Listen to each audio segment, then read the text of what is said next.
over time, the cable will chafe through the conduit. It will also pick up dust, dirt and salt water. All of these will contribute to stiff steering over time. So if your boat has stiff steering and you know it's not your rudder, you may want to inspect your steering cable and conduits.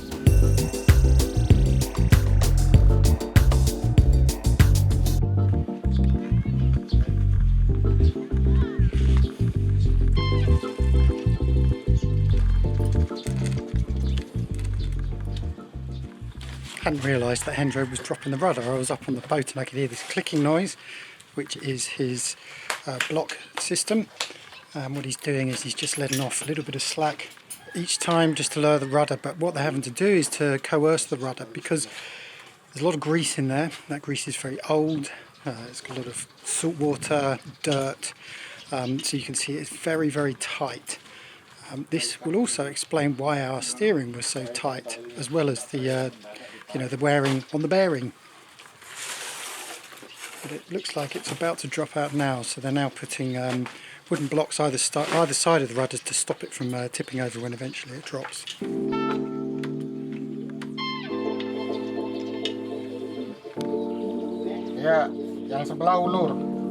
As we saw in the last episode, Jamie had started to re-fiberglass the fin of the skeg, and with the rudder now dropped, we could think about what to do next.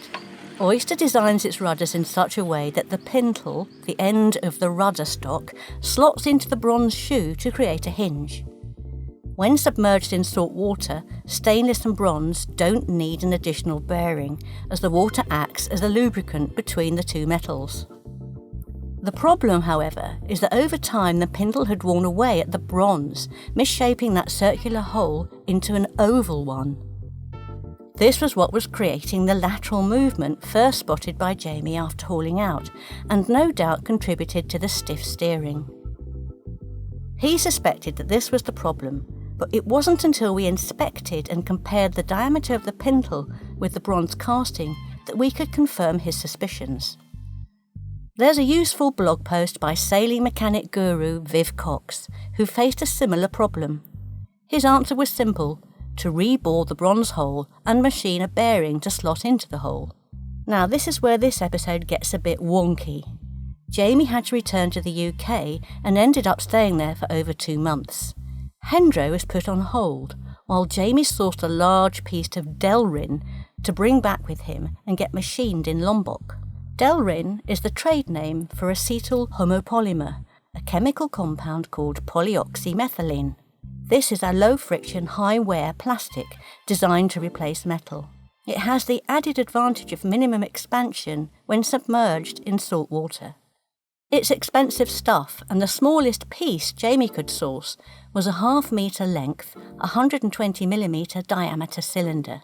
We wanted it this wide so we could create a top hat-shaped bearing, where the top replaces the original flat Torlon shims.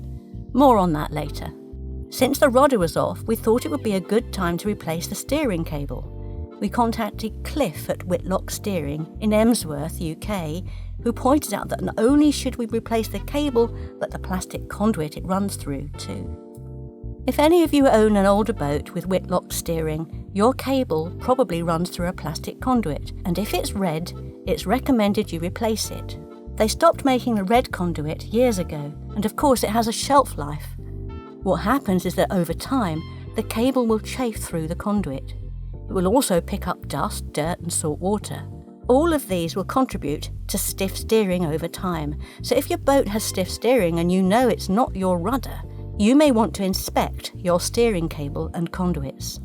Changing from the old conduit to the new is not straightforward, as they are different diameters and require different end fittings, but after measuring up our cable and conduits, Cliff was able to make a new set and DHL it to Lombok. Hendro was called back in, and in Jamie's absence, got on with installing the new cable, new conduit and new end fittings, much to Jamie's relief. So, Jamie has left me in control of the boat while he's away, and there's still a few things that need doing regarding the steering, and that he has allowed me to take charge of, or at least watch Hendro while Hendro takes charge of it. So here I am in my lovely office, it's nice and quiet and peaceful.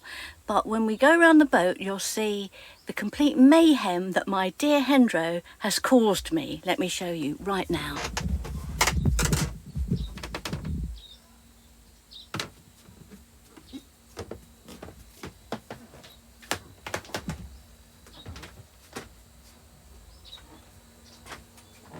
The cables run through a conduit. The conduit, the old one is the red one and the blue one is the new one.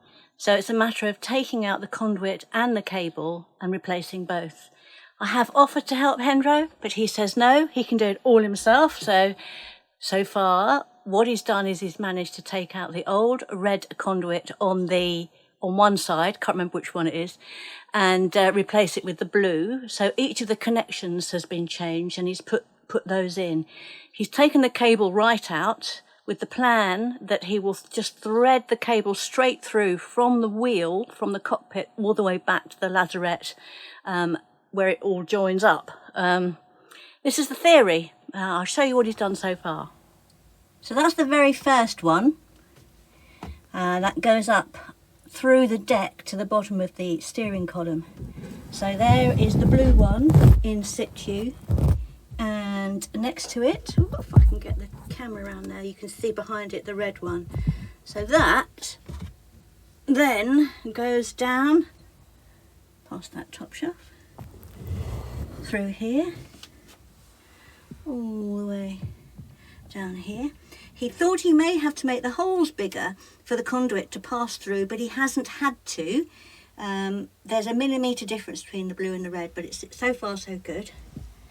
Comes down here, there it is, so you can see what the old conduit looks like and the new one, and then pushing it through here, all the way through there like that, runs through here. This is in the cabin at the back, under here, where it then pops out underneath the bed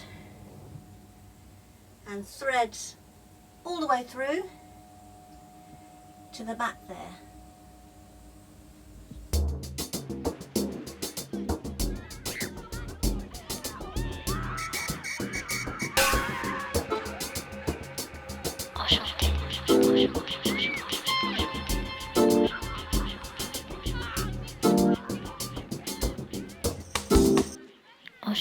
Two of the things you may have noticed is me dripping like a stupid person.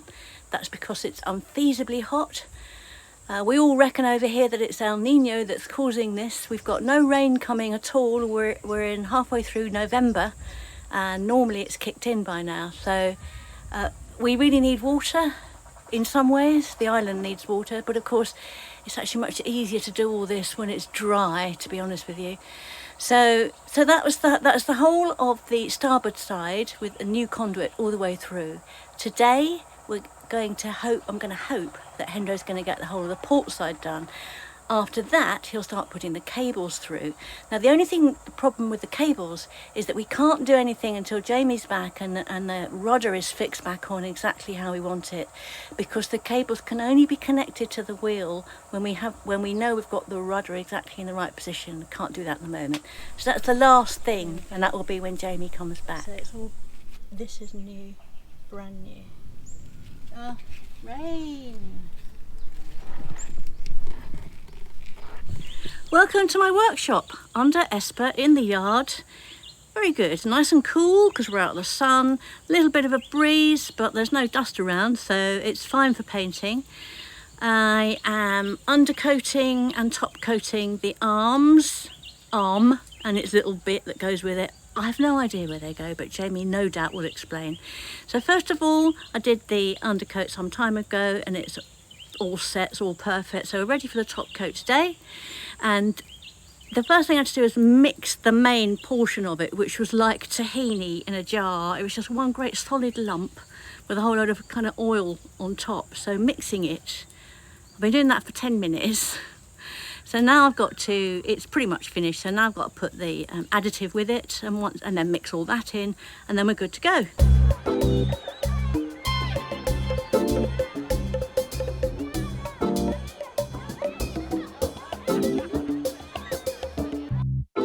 Lazarette, middle of the day, hot. I'm just going to show you right now what's going on with the steering block. We've got the new cable in, it's got its lovely new conduit round it, runs from the cockpit right to the back here in the Lazarette. However, it's then supposed to go onto a pulley system. It's a second block actually, the first one is underneath the cockpit and it comes through here, blah blah blah. Problem with the wheels on the pulley on both sides is that the bearing is solid, so they don't work very well. So we decided to take them out, and the one on the starboard side came out okay, but the one on the port side, when we tried to get out, the very last bolt broke the assembly. It broke the foot off the assembly because the bolts were just rigid, and they've been put straight into the plate on which the assemblies sit. So when we looked at it, part of it is sheared straight off. When one wonders if that means that both the assemblies may be about to go to shear off, or maybe they're not as strong as they should be. So we're looking into hopefully replacing them both. So while I was stuck on the hard in an unprecedented heat wave and Hendro was sweating over the installation of our new cables, what on earth was Jamie up to back in the UK? He was buying a new action camera, of course. It's a rather lovely autumnal afternoon. So, what better way to spend an autumnal afternoon in the countryside, going for a walk through many, many beech trees. But this isn't just any old country walk. This is actually one of my parents' favourite spots. It's called Anglesey Abbey, and it's in the county of Cambridgeshire in a village called Lode.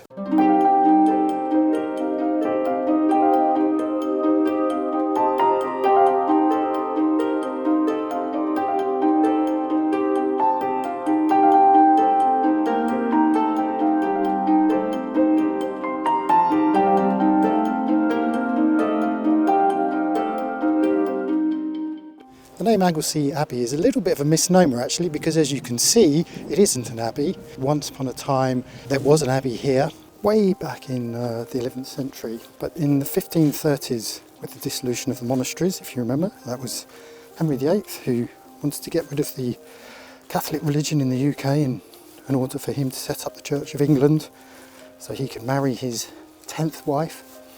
They dissolved it, and so in 1600 they built a Jacobean style private house on the original grounds of the abbey itself. There have been a number of owners of this place, including 3 clergymen, and the last owner of it was Lord Fairhaven, and he lived here until his death in the mid-1960s, when it was handed over to the National Trust.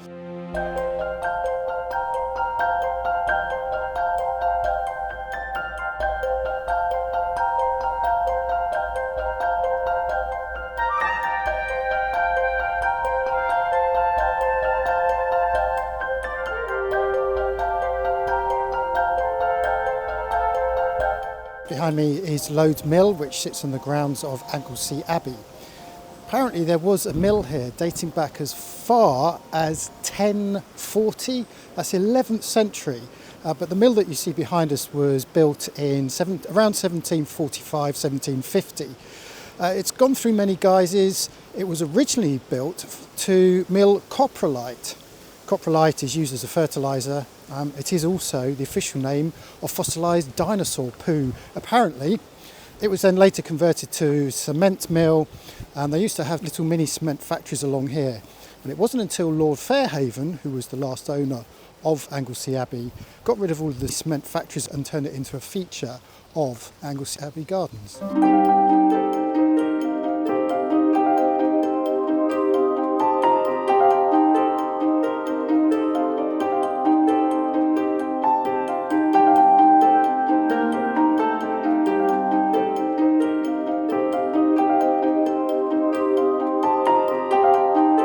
Anglesey Abbey is set in 90 acres of land, and while the house itself is of historic interest, the biggest attraction is taking a wander through the grounds. With a vast selection of flora, from manicured walkways lined with colourful shrubs and bushes to the wild woodland areas on the perimeter, it is a botanist's dream.